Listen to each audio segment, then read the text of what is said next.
नमस्कार, आप देख रहे हैं खबर दृष्टिकोण चैनल और मैं हूँ आपके साथ पल्लवी अग्रहरी। लखनऊ में आज दलित समाज चिंतन सम्मेलन का आयोजन किया गया, जिसमें उत्तर प्रदेश के नगर विकास एवं ऊर्जा मंत्री ए.के. शर्मा मुख्य अतिथि के रूप में शामिल हुए। इस दौरान उन्होंने दलित समाज को लेकर बेहद ही भावुक और सार्थक बयान दिए। मंत्री ए.के. शर्मा ने मंच से कहा कि जिस तरह भगवान श्री हनुमान के बिना अधूरे हैं, ठीक उसी तरह समाज भी दलितों के बिना अधूरा है। सम्मेलन में आए दलित समुदाय के लोगों ने अपनी समस्याएं खुलकर सामने रखी, जिसमें समय से वेतन न मिलना, सम्मान की कमी और प्रशासनिक उपेक्षा जैसी बातें प्रमुख रही। आज दलित समाज का चिंतन सम्मेलन था। मुझे बहुत अच्छा लगा कि उन्होंने हमें याद किया इस अवसर पे। मुझे इस कार्यक्रम में शामिल होकर के बहुत ही गर्व का, बहुत ही संतोष की अनुभूति हो रही है।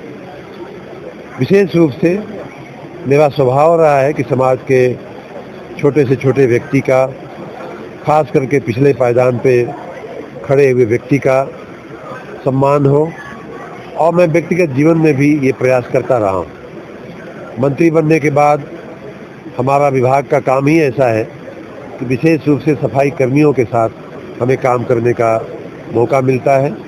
जब भी संभव होता है मैं उनकी पीठ थपथपाने का, उनके साथ खड़ा होने का, उनका उत्साह बढ़ाने का, मनोबल बढ़ाने का, और इतना ही नहीं, उनको कुछ सुविधाएं, कुछ चीज़ें मुहैया कराने का भी समाज का से मैं काम करता रहता हूं।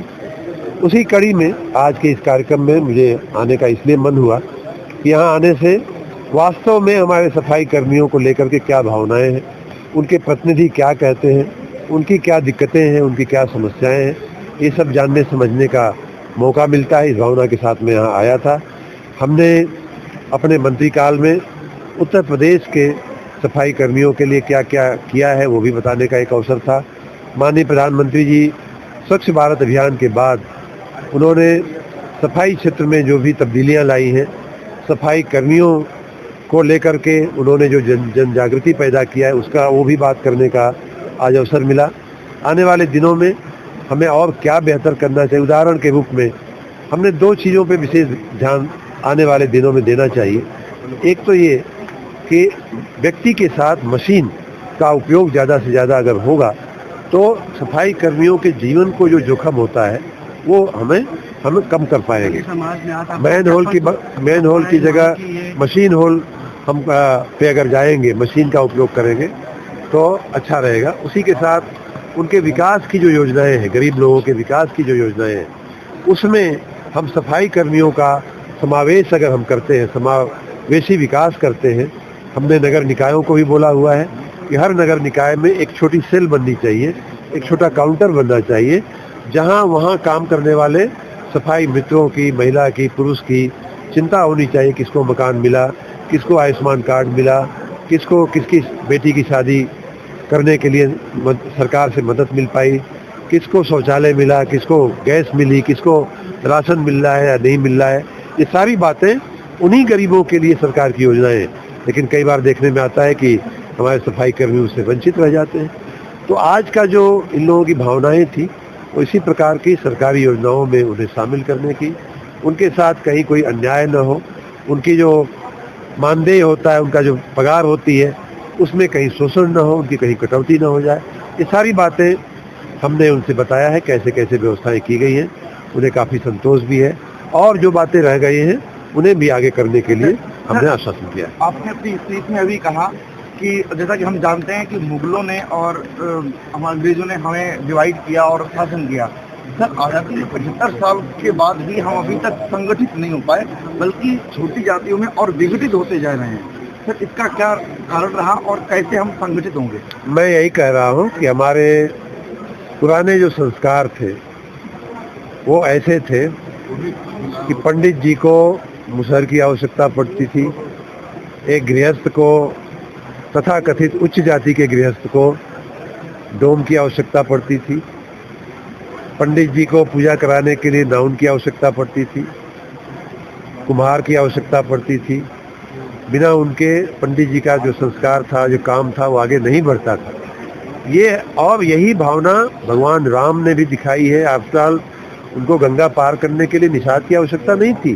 सच में चाहते तो बिना निषाद के भी वो पार कर सकते थे, लेकिन निषाद राज का उन्होंने सम्मान किया। और निषाद राज तो हमारे रामचरितमानस में इतनी बड़ी बात कह गए हैं, भगवान को सम्मुख खड़े होकर के, जो प्रभु पार अवश्य गा चाहूँ, मोहि पद पदुम पखारन कहूँ। अगर आपको वापस पार जाना है तो मुझसे आपको पैर झुलवाना ही पड़ेगा प्रभु, और कोई रास्ता नहीं है।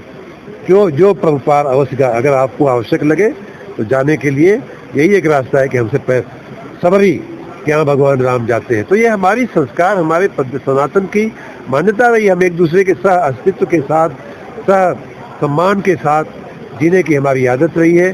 बीच का जो समय काल आया, उन्होंने हमें गुमराह किया, उन्होंने हमें डिवाइड किया, और उसके चलते हमारा समाज जातियों में, वर्गों में, ऊंचे में, नीचे में विभाजित होता रहा।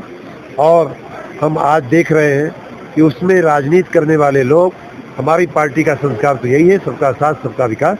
हम सबको साथ लेकर के चलना चाहते हैं, लेकिन वहीं पीडीए के नाम पर, यूपीए के नाम पर, इंडिया के नाम पर, इंडी के नाम पर, जाति के नाम पर विभाजित करने का काम हो रहा है।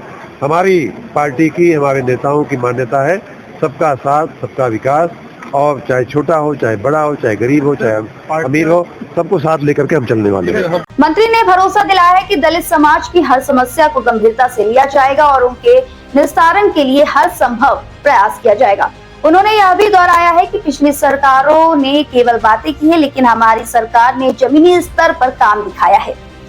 दलित समाज के समर्थन में ऊर्जा मंत्री के इस स्पष्ट और सशक्त बयान ने सम्मेलन को एक नई दिशा दी है। अब देखना होगा कि उठी हुई आवाजें कितनी जल्द जमीनी स्तर पर समाधान के रूप में तब्दील होती है। इस खबर में बस इतना ही। आगे के ऐसे देश दुनिया की तमाम खबरों को देखने के लिए हमारे चैनल खबर दृष्टिकोण के साथ बने रहे।